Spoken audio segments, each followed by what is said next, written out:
right, good night, Stellafane. All right. Yes, we're going to have a great night tonight. In honor of our keynote speaker, I thought I would talk about something near and dear to my heart, about women in astronomy and how we should be holding up our share of the sky. Now, I don't normally quote Mao Zedong, but he did say, women hold up half the sky. And if you go back to ancient Egyptian mythology, we were holding up all the sky. The goddess Nut, who held up the sky with her body and the stars. And also, we can't forget Urania, the muse of astronomy, correct? But if we look at how we've actually been doing in professional astronomy over the last few decades, we haven't been keeping up with our ancient tradition. If you look at the number of bachelor's degrees in astronomy, they've been going up 5 times between 1972 and 2017. The number of women getting bachelor's in astronomy went up 8 times, but we started so much lower that there's still a huge gap. If you look at PhDs, there is good news. You see that while the percentage of women getting bachelor's in astronomy reached a peak in around 2007 and went down and is now lower than it was, the percentage of women getting PhDs in astronomy has continued to go up. And not quite half, but we're getting there. But you don't need a PhD in astronomy to be an astronomer, right? We know that here at Stellafane. So what about women in amateur astronomy? Well, we've brought up that first mirror-making class of Russell Porter several times tonight. Here's a visual. And here is the lone woman in the group. Frances Eugene Lockwood. She started a 6-inch mirror. We do not have evidence that she finished, unfortunately. Of course, I still haven't finished my 12.5-inch. Yes, I know, I will finish, Dave Kelly. I did finish my 8-inch, though. But 100 years later, how much has the situation improved? That's the question. This is an article that was written for Astronomy Magazine by Glenn Chappell, who many of you know, talking about the need to draw attention of bringing more women into our amateur astronomy clubs, and used one of the clubs that's near and dear to his heart as an example, the ATMOBs. And that article in Astronomy sparked people coming forward with their own stories about what it's like to be a woman in amateur astronomy. And not all the stories have been happy, unfortunately. This one story, this is not the picture of the woman who we're talking about, but it's the picture that was in the article. This is a woman who served our country in the Air Force. And when she went to an astronomy club, because she was interested, they shut the door literally in her face and told her to, quote, come back when she had a scope and a husband. Right? An organization near and dear to my heart, the AAVSO, I'm a former president.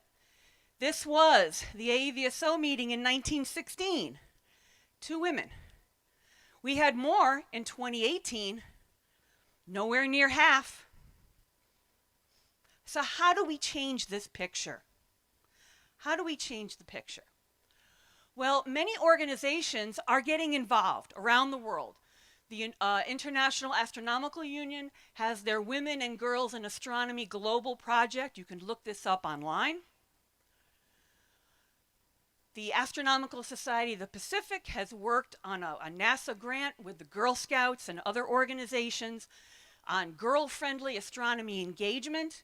If you go to their website, they have a series of videos to help you make your own outreach more inclusive. And this helps everyone.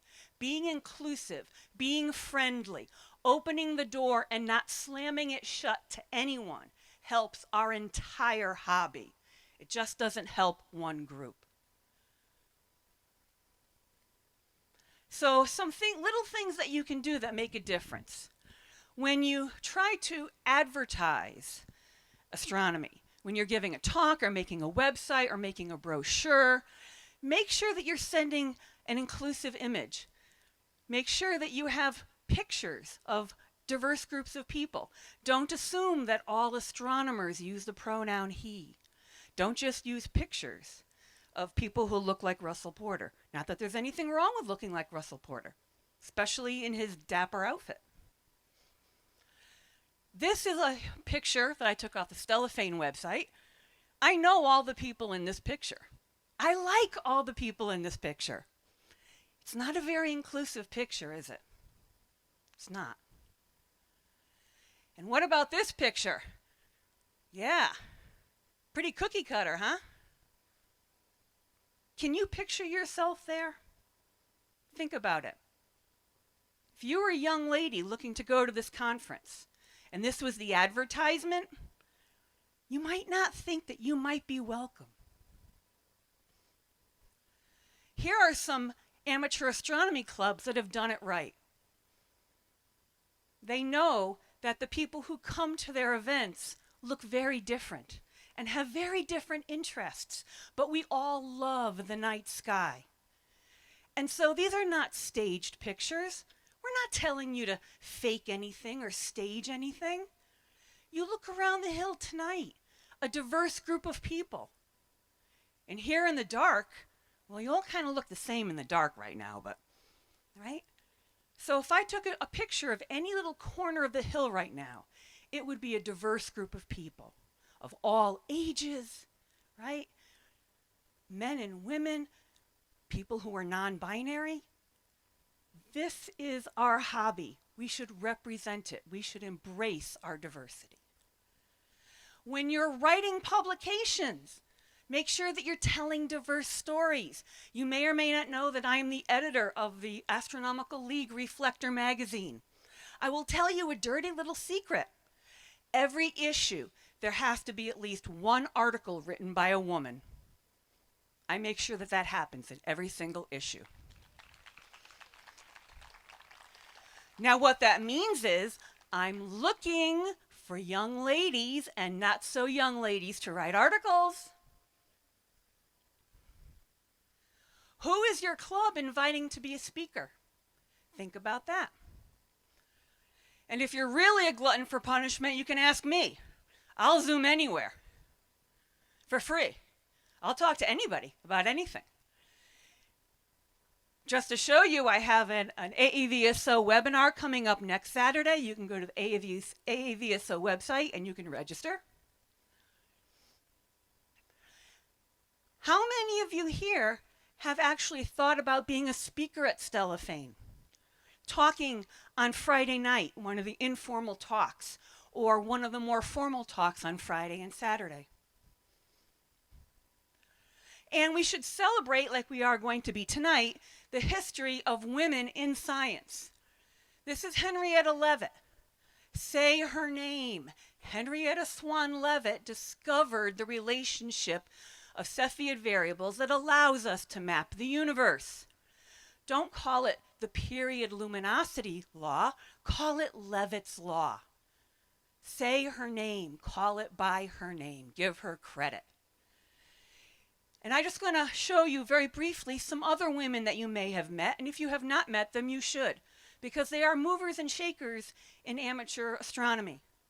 Noreen Grice, who works on making astronomy accessible to people with different abilities. Rachel Freed, who is working to get young people across the country, actually across many countries, involved in astronomical research. Lauren Harrington, the tie-dye astronomer. She is one of the dynamic members of our AAVSO Ambassador Program. Dr. Barbara Harris, retired doctor and dedicated amateur astronomer. Our own Eileen Myers, who we share with the AtMobs.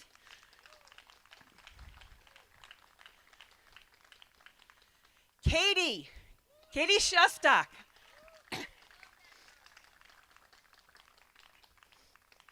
And talk about a force of nature, Caitlin Goulet.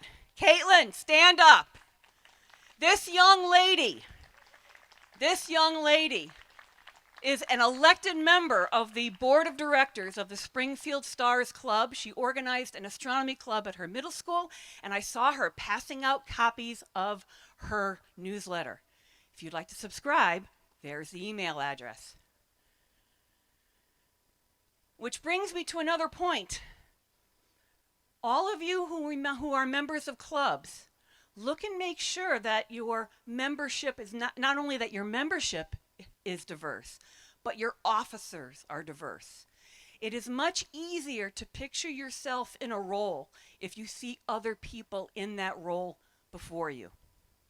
So I'm very proud to be a member of the Springfield Telescope Makers Board of Directors. So, ladies in the audience, we are ready, willing, and able to hold up our share of the sky, right? Am I right? So, everyone is going to win when we hold up our share of the sky. Thank you very much for your attention tonight.